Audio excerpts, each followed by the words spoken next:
Students, previous class में हमने जो टाइप्स ऑफ न्यूरॉन होते हैं, सेंसरी न्यूरॉन, मोटर न्यूरॉन और एसोसिएशन न्यूरॉन, इनके बारे में जान लिया था। तब आइए आगे कंटिन्यू करते हैं। तो आज हम कहाँ से स्टार्ट करने वाले हैं? नर्वस सिस्टम इन ह्यूमन से। तो अगर नर्वस सिस्टम की बात करूँ तो मैंने आपको ऑलरेडी प्रीवियस क्लास में बता दिया था कि एनिमल्स के अंदर most of the complex animals जो हैं उनके अंदर कंट्रोल एंड कोऑर्डिनेशन का काम जो है वो नर्वस सिस्टम ही करता है। तो इसीलिए नर्वस सिस्टम जो है वो इम्पोर्टेंट है और इसके बारे में डिटेल में जानना ज़रूरी है। ठीक है, तो स्टार्ट करते हैं। तो nervous system in human can be divided into two main parts. अगर बात करूँ नर्वस सिस्टम की ह्यूमंस में तो दो में बटा हुआ है, द सेंट्रल नर्वस सिस्टम और दूसरा है द पेरिफेरल नर्वस सिस्टम। अगर बात करें सेंट्रल नर्वस सिस्टम की तो इसके अंदर जो है ब्रेन एंड स्पाइनल कॉर्ड आ जाता है। वहीं पे अगर पेरिफेरल नर्वस सिस्टम की बात करूं तो इसके अंदर नर्व्स आते हैं। नर्व्स यानी आप नॉर्मली कह सकते हो नसें आती हैं। ठीक है, तो यहाँ पे जो सेंट्रल नर्वस सिस्टम है उसके अंदर क्या क्या आ गया? ब्रेन यानी हमारा जो ब्रेन है वो, और साथ में जो है स्पाइनल कॉर्ड, तो SC लिख रहा हूँ। ठीक है, और वहीं पे पेरिफेरल नर्वस सिस्टम के अंदर नर्व्स आ जाते हैं। अब नर्व्स भी दो तरीके के आते हैं। कौन कौन से? क्रेनियल नर्व्स और स्पाइनल नर्व्स। तो ये चीज़ क्लियर रखना। तो आइए पहले थोड़ा सा सेंट्रल नर्वस सिस्टम के बारे में जान लेते हैं। तो अगर मैं सेंट्रल नर्वस सिस्टम की बात करूँ तो आपको बता चुका हूँ कि किन किन चीज़ों से मिलकर बनना है, ब्रेन एंड स्पाइनल कॉर्ड। तो ब्रेन तो आपको पता ही है कि पूरा लेफ्ट एंड राइट हेमिस्फेयर में बटा हुआ है। पूरा जो आपका क्रेनियम है, ये जो आपको स्कल दिखता है उसके अंदर आपको होता है ये प्रोटेक्शन में। वहीं पे अगर मैं बात करूँ स्पाइनल कॉर्ड की तो जब ब्रेन से बिल्कुल नीचे जाएंगे जहाँ पे थैलेमस और हाइपोथैलेमस होता है, उस रीजन से आपको स्पाइनल कॉर्ड बैक साइड में नेक के वहाँ से स्टार्ट होती है और पूरे बॉडी में न्यूरॉन को ले जाती है। ठीक है, तो यहाँ पे हमने ये जान लिया कि जो सेंट्रल नर्वस सिस्टम है उसमें दो पार्ट हैं। कौन कौन से? Brain and spinal cord. अब ब्रेन जो है control all the function in human body, यानी जितने भी फंक्शन है उनको कंट्रोल करने का काम ब्रेन ही करता है पूरे बॉडी में। वहीं पे स्पाइनल कॉर्ड है works as the relay channel of signals between brain and the peripheral nervous system. तो स्पाइनल कॉर्ड का काम है कि ये रिले, अब रिले मैं आपको बता चुका हूँ पास करना, तो यानी स्पाइनल कॉर्ड का काम है कि रिले चैनल की तरह काम करता है और सिग्नल्स को ब्रेन और पेरिफेरल नर्वस सिस्टम के बीच में रिले करता रहता है। ठीक है, यानी पास करता रहता है ब्रेन से peripheral nervous system, peripheral nervous system से ब्रेन। तो इनमें ये क्या करता है? इसे पास करता रहता है सिग्नल को। तो जो सेंट्रल नर्वस सिस्टम है वो समझ आ गया। तो नॉर्मली सेंट्रल नर्वस सिस्टम में कोई भी ऐसी चीज़ नहीं थी जो अभी तक आपको दिक्कत है। नॉर्मली ब्रेन के बारे में बताया गया, तो ब्रेन को डिटेल में भी हम जानेंगे, और दूसरा स्पाइनल कॉर्ड के बारे में बताया गया। और स्पाइनल कॉर्ड हमें पता है कि वो क्या है? रिले चैनल है जो ब्रेन और पेरिफेरल नर्वस सिस्टम के बीच में सिग्नल्स को पास करता है। ठीक है, तो अब जानते हैं थोड़ा डिटेल में पेरिफेरल नर्वस सिस्टम को। तो हम जो है यानी कि बात करें अगर पेरिफेरल नर्वस सिस्टम की, तो पेरिफेरल नर्वस सिस्टम आपको ऑलरेडी बता चुका हूँ कि नर्व्स से मिलकर बना हुआ है। और नर्व्स जो होते हैं इसमें दो टाइप्स के होते हैं, क्रेनियल नर्व्स और स्पाइनल नर्व्स। क्रेनियल नर्व्स जो होते हैं वो बेसिकली आपको ये याद रखना है कि ब्रेन से निकलते हैं और पूरे हेड रीजन में होते हैं और 12 पेयर्स में होते हैं। ठीक है, वहीं पे अगर बात करो स्पाइनल नर्व्स की तो वो निकलते हैं स्पाइनल कॉर्ड से, और बेसिकली कितने पेयर्स होते हैं? 31 पेयर्स होते हैं और पूरे बॉडी में फैले होते हैं, यानी हेड रीजन से नीचे पूरे बॉडी में स्पाइनल नर्व्स फैले होते हैं। ठीक है, तो होप ये पेरिफेरल नर्वस सिस्टम को पता चल गया होगा कि नर्व्स से मिलके बने हुए हैं। ठीक है, दो तरह के नर्व्स होते हैं, cranial nerves, spinal nerves. Cranial nerves जो होते हैं वो 12 पेयर्स में होते हैं, ब्रेन से निकलते हैं और पूरे हेड रीजन में होते हैं। वहीं पे स्पाइनल नर्व्स जो है स्पाइनल कॉर्ड से निकलते हैं, 31 पेयर में होते हैं और पूरे बॉडी में फैले होते हैं हेड रीजन से नीचे, यानी हैंड लेग सब में। अब बात करते हैं types of peripheral nervous system की। तो अगर टाइप्स की बात करूं तो autonomous nervous system is composed of a chain of nerve ganglion which runs along the spinal cord. तो ऑटोनॉमस नर्व सिस्टम जो होता है वो पूरी तरह से चेन ऑफ नर्व गैंग्लियन से बना होता है, which runs along the spinal cord, जो स्पाइनल कॉर्ड के साथ साथ चलते हैं। तो अगर आपसे कोई पूछ ले गैंग्लिया क्या होता है, तो ये जो न्यूरॉन में भी फाइन आपके हेयर लाइक प्रोजेक्शंस होते हैं जो कोऑर्डिनेशन वगैरह में काम करते हैं, तो उन्हें गैंग्लिया बोला जाता है। तो यहाँ पे ऑटो नर्वस सिस्टम जो होता है वो क्या होता है, नर्व गैंग्लियन से मिलके बना होता है और ये स्पाइनल कॉर्ड के साथ चलता है और it controls all the involuntary action, और ये सारे इनवॉलेंट्री एक्शन को कंट्रोल करने का काम करता है। ठीक है, in the humans the autonomous nervous system can be divided into 2 parts. अब ऑटोनोमस नर्वस सिस्टम जो है वो फिर फर्दर जो है 2 पार्ट्स में बटा हुआ है, सिम्फेटिक नर्वस सिस्टम और पैरासिम्फेटिक नर्वस सिस्टम। तो सबसे पहले सिम्फेटिक नर्वस सिस्टम क्या, इसको जानते हैं। तो सिम्फेटिक नर्वस सिस्टम जो है वो आगे क्या करता है कि part heightens the activity of an organ as per need, यानी किसी भी एक्टिविटी को जो है वो बढ़ाने का काम करता है। फॉर एग्ज़ाम्पल जैसे मैं रनिंग करूँगा तो मुझे ज़्यादा एनर्जी की रिक्वायरमेंट है, और ज़्यादा एनर्जी की रिक्वायरमेंट है तो यानी कि ज़्यादा ऑक्सीजन चाहिए, क्योंकि ऑक्सीजन से ही ग्लूकोज रिएक्ट करके एनर्जी प्रोवाइड करेगा। तो उसके लिए ब्रीदिंग का फास्ट होना ज़रूरी है, फिर सर्कुलेशन का फास्ट होना ज़रूरी है, ब्लड प्रेशर का ज़्यादा होना ज़रूरी है। तो ये सारा जो हाइटेन करने का काम है ना एक्टिविटी का, जब रिक्वायर्ड हो या नीड हो, तो वो काम करता है सिम्फेटिक नर्वस सिस्टम। याद रहेगा। तो यहाँ पे इन्होंने आपको एक एग्जांपल समझाने की कोशिश की है।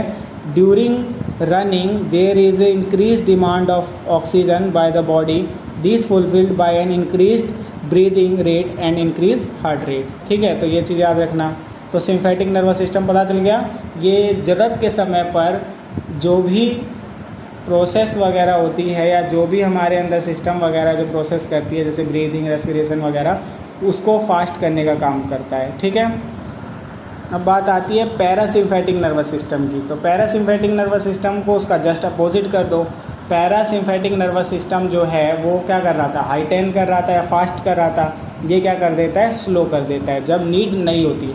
जैसे एग्जांपल के लिए जब हम सो रहे होते हैं तो हमें उतनी एनर्जी की डिमांड नहीं होती है, तो इस कारण से उस समय पे जो हमारी क्या है सर्कुलेशन है वो एज़ कम्पेयर टू जब हम रनिंग कर रहे होंगे तो कम होती है, तो उसे कम करने का काम कर देता है। ठीक है, तो this part slows down the activity of an organ and thus has a calming effect. During sleep the breathing rate slow down and so does the heart rate. This is facilitated by the क्या है पैरासिम्फेटिक nervous system. तो यहाँ पे clear रहेगा। It also helps in conservation of energy, और ये energy को conserve करने में हेल्प करता है, क्योंकि सारे जो हमारे अंदर प्रोसेसेस वगैरह होती है उसे स्लो कर देता है जब ज़रूरत नहीं होती। तो स्लो करने के कारण एनर्जी कम यूटिलाइज होती है, तो एनर्जी कंजर्व रहती है। तो ये याद रहेगा। तो यहाँ पे हमने ऑटोनोमस नर्वस सिस्टम के बारे में जाना। तो ऑटोनोमस नर्वस सिस्टम क्या था, वो मेनली नर्व गैंग्लियन से मिलके बना हुआ एक सिस्टम है, और जो बेसिकली स्पाइनल कॉर्ड के साथ रन करता है और कंट्रोल करता है इनवॉलेंट्री एक्शन को। और जो ऑटोनोमस नर्वस सिस्टम है फिर 2 पार्ट में बट गया है, सिम्फेटिक ऑटोनोमस नर्वस सिस्टम और पैरासिम्फेटिक ऑटोनोमस नर्वस सिस्टम। तो सिम्फेटिक जो होता है वो नीड के समय पे एक्टिविटी को फास्ट करने का काम करता है, जैसे रनिंग वगैरह के समय पे हमारी जो ब्रीदिंग है और जो नॉर्मली ब्लड प्रेशर है उसे बढ़ा देता है, जिससे ऑक्सीजन हमें ज़्यादा मिले और एनर्जी हमें जो नीड है वो फुलफ़िल हो जाए एनर्जी की। और वहीं पैरासिम्फेटिक जो है वो इसका अपोजिट करता है। जब नीड नहीं होती तो ये क्या करता है, प्रोसेसेस को स्लो कर देता है। जैसे सोने के समय पे ज़्यादा एनर्जी की डिमांड नहीं होती तो ब्रीदिंग को और ब्लड प्रेशर को कम कर देता है, जिससे एनर्जी जो है वो बच जाता है, तो एनर्जी कंजर्वेशन में भी हेल्प करता है। पैरासिम्फेटिक के बाद बात करते हैं सेंट्रल नर्वस सिस्टम की। तो सेंट्रल नर्वस सिस्टम में पहला पार्ट जो हमने पढ़ा है ह्यूमन ब्रेन। तो अगर मैं ह्यूमन ब्रेन की बात करूं तो ह्यूमन ब्रेन आपको पता है कि one of the delicate organs में आता है, यानी बहुत ही नाजुक ऑर्गन है। तो इसको जो है हमारे बॉडी के अंदर कुछ इस ढंग से मैनेज किया गया है कि ये बचा रह सके। तो उसी के बारे में थोड़ा सा जानते हैं। It is a highly complex organ, यानी काफ़ी कॉम्प्लेक्स ऑर्गन है, which is mainly composed of the nervous tissue, यानी ये बना किससे, नर्वस टिश्यू से मिलकर बना हुआ है। The tissue are highly folded to accommodate a larger surface area in less space. तो अगर आपसे कोई पूछे ब्रेन हमारा सबसे कॉम्प्लेक्स ऑर्गन है, अगर आपका सारा ऑर्गन ठीक भी है और किसी भी कारण से अगर ब्रेन डैमेज होता है तो आप नॉर्मली हाफ डेथ हो जाते हो, यानी कोई भी प्रोसेस जो है वो आपको मूवमेंट वगैरह नहीं करवा पाएगी जब तक कि ब्रेन कंट्रोल एंड कोऑर्डिनेशन नहीं कर पाता। तो इसी कारण से अगर कोई कोमा में जाता है तो उसे कह देते हैं कि वो हाफ डेथ हो चुका है, क्योंकि वो लिविंग तो है लेकिन कोई भी प्रोसेस नहीं कर सकता है, कोई भी एक्टिविटी परफॉर्म करके नहीं कर सकता, मूवमेंट लोकोमोशन नहीं कर सकता। तो इसलिए ब्रेन का प्रोटेक्ट होना ज़रूरी है। तो हमारे बॉडी में उसको मैनेज किया गया जिस कारण कि वो प्रोटेक्टेड रहता है।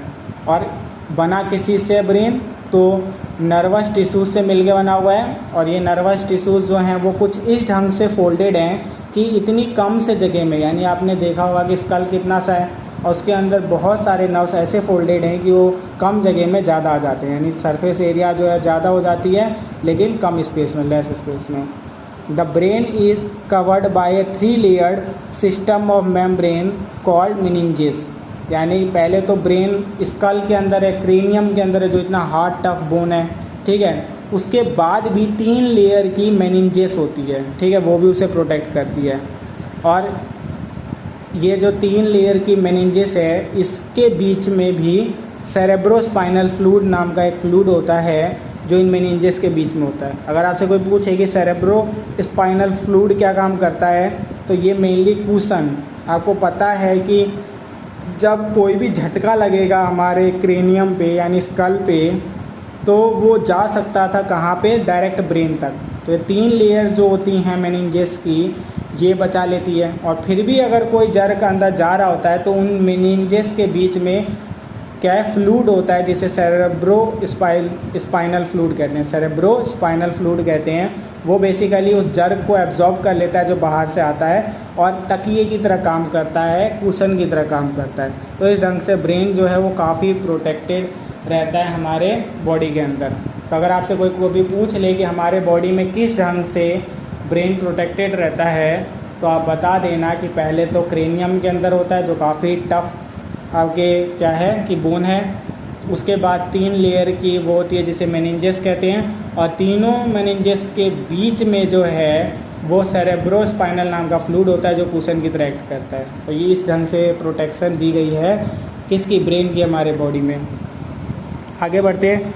Brain has housed inside the skull for optimum protection. तो ये तो बता ही दिया कि ये किसके अंदर होता है, स्कल के अंदर होता है, इसे क्रेनियम भी कह सकते हो।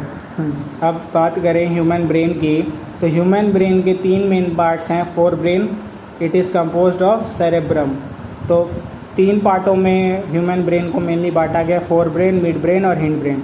फोर ब्रेन जो है वो सामने का जो आपको माथा वाला हिस्सा दिखाई देता है, इसमें जो ब्रेन है उसे फोर ब्रेन कहते हैं। फिर बीच का जो पूरा मेन पार्ट है उसे मिड ब्रेन कहते हैं, और पीछे के साइड में जाओगे तो उसे हिंड ब्रेन कहते हैं। अब फोर ब्रेन का एक मेन पार्ट है जिसे सेरेब्रम कहते हैं। मिड ब्रेन के अंदर जो है वो क्या आते हैं, हाइपोथैलेमस वगैरह आ जाते हैं।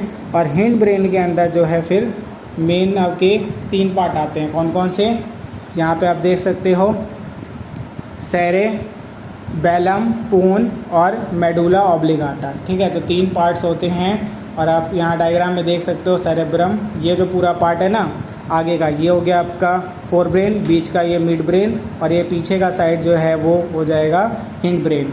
तो ये वाला जो पार्ट है इसमें आता है सेरेब्रम, ठीक है, सेरेब्रम, और ये पूरा मिड पार्ट बीच का। तो सेरेब्रम यहाँ पे भी दिखाया हुआ है, आप यहाँ पे भी दिखा सकते हो। और लास्ट में जो कौन सा पार्ट है, हिंड ब्रेन है, उसमें आ जाता है सेरेबेलम, मेडुला ऑब्लिगाटा या सीधे मेडुला कह सकते हो, और पून, ठीक है। तो ये चीज़ क्लियर रखनी है। अब जितने भी पार्ट्स हमने पढ़े हैं वो चाहे सेरेब्रम पढ़ा हो, सेरेबेलम पढ़ा है, पोन्स पढ़ा है, मेडुला ऑब्लिगाटा पढ़ा है, इनके फंक्शंस के बारे में थोड़ा जान लेते हैं। तो सेरेब्रम जो किसका पार्ट है, फोर ब्रेन का। तो the cerebrum is the largest part in the human brain. It is divided into 2 hemisphere called cerebral hemisphere. यानी सेरेब्रम जो है वो सबसे बड़ा पार्ट है ह्यूमन ब्रेन का, और ये 2 पार्टों में बटा होता है जिसे सेरेब्रल हेमिस्फेयर कहते हैं, यानी 2 हेमिस्फेयर में। आपने कभी भी ब्रेन का डायग्राम अगर 3D देखा होगा तो देखा होगा कि वो आधा हेमिस्फेयर और आधा हेमिस्फेयर दोनों तरफ लेफ्ट एंड राइट दिखाई देता है, बीच में एक लाइन सी रहती है, तो उसे कहते हैं सेरेब्रल हेमिस्फेयर, ठीक है। अब फंक्शन की बात करूं सेरेब्रम की, तो cerebrum control the voluntary motor action. जितने भी हमारे वॉलेंट्री एक्शंस हैं, मोटर एक्शंस हैं, फिजिकल एक्शन हम करते हैं और सारा कंट्रोल होता है किससे? सेरेब्रम से। ठीक है, तो it is a site of sensory perception, और जो भी हम सेंस वगैरह करते हैं, चाहे वो स्मेल हो, चाहे किसी चीज़ को विजिबिलिटी हो, तो वो सारा सेंसरी परसेप्शन जो है वो भी सेरेब्रम से ही होता है। Like tactile and auditory perception, यानी सुनना हो गया, कुछ भी सूंघना हो गया, ऐसी सारी चीज़ें। It is the real site of learning and memory, और जो भी चीज़ हम याद करते हैं या जो भी चीज़ हमारे मेमोरी में पहले से फीड हो रखी है वो सारा कहाँ पे रहता है? सेरेब्रम में। तो सेरेब्रम एक बहुत ही इम्पॉर्टेंट पार्ट है ब्रेन का, जिसमें कि नॉर्मली वॉलेंट्री एक्शन को जो कंट्रोल करता है सारे, दूसरा जितने भी सेंसरी परसेप्शंस हैं, यानी जो भी चीज़ें सेंस ऑर्गन से हम लेते हैं वो सारा कंट्रोल इसी से होता है, और तीसरा जो भी चीज़ हम लर्न वगैरह करते हैं, ठीक है, वो यहीं पे फीड होता है। तो ये सारे फंक्शंस याद रखने हैं किसके? सेरेब्रम के। और सेरेब्रम किसका पार्ट है? फोर ब्रेन का। ये चीज़ें क्लियर होनी चाहिए। अब मिड ब्रेन में जो है वो हाइपोथैलेमस आता है, तो हाइपोथैलेमस को थोड़ा जान लेते हैं। The hypothalamus lies at the base of the cerebrum, यानी सेरेब्रम जहाँ पे एकदम एंड करता है वहाँ पे होता है hypothalamus. It control sleep and wake cycle, जिसे सर्काडियन रिदम कहते हैं, of the body. It also control the urge of eating and drinking. तो यानी अगर कोई पूछे हाइपोथैलेमस का फंक्शन क्या है, तो ये सर्काडियन साइकिल को कंट्रोल करता है। यानी आपने देखा होगा कि एक इंसान जो है वो 10 बजे सोता है और सुबह 5 बजे उठ जाता है, तो अगर वो 3-4 दिन ऐसे ही करता है तो फिर उसकी नॉर्मल रूटीन बन जाती है कि 10 बजे अपने आप ही नींद आने लग जाती है और 5 बजे नींद खुल जाती है, उसको कोई ना भी उठाए तो ये जो कब सोना है, कब जानना है, ये जो पूरा फीड होता है ना माइंड में, इसको कंट्रोल करने का काम करता है हाइपोथैलेमस। ऐसे ही जो अर्ज है भूख लगना और प्यास लगने का, कि कब खाना है, कब पीना है, तो वो भी कौन कंट्रोल करता है? हाइपोथैलेमस। तो मेनली ये याद रखना, सर्काडियन साइकिल को कंट्रोल करता है, यानी वेकिंग और स्लीपिंग को, और साथ ही जो अर्ज है ड्रिंकिंग और ईटिंग का, उसे भी कंट्रोल करने का काम करता है। और ये हाइपोथैलेमस किसके अंदर हम पढ़ रहे हैं? मिड ब्रेन के अंदर। अब आ जाते हैं लास्ट में हिंड ब्रेन के 3 पार्ट्स पे। तो हिंड ब्रेन के 3 पार्ट्स कौन कौन से थे? सेरेबेलम, दूसरा है मेडुला ऑब्लिगाटा, और तीसरा है पोन्स। तो सेरेबेलम का क्या फंक्शन है? तो सेरेबेलम का फंक्शन होता है lies below the cerebrum, cerebrum के नीचे होता है, and at the back of the whole structure. It coordinate the motor functions when you are riding your bicycle. The perfect coordination between your pedaling and steering control is achieved by cerebellum. तो mainly cerebellum का function है balancing में, posture maintain करने में, balance करने में, ठीक है। तो साइकिल वगैरह हम जब चलाते हैं तो उसमें जो सारी चीज़ें कोऑर्डिनेट होती है, पैडलिंग की, स्टीयरिंग की, ठीक है, और बैलेंसिंग की, वो सारा का सारा जो है वो सेरेबेलम कंट्रोल करता है। तो याद रहेगा, कोई पूछेगा सेरेबेलम का क्या फंक्शन है, तो पोस्चर वगैरह या नॉर्मली बैलेंसिंग वगैरह में हेल्प करता है, ठीक है। अब आते हैं मेडुला पे।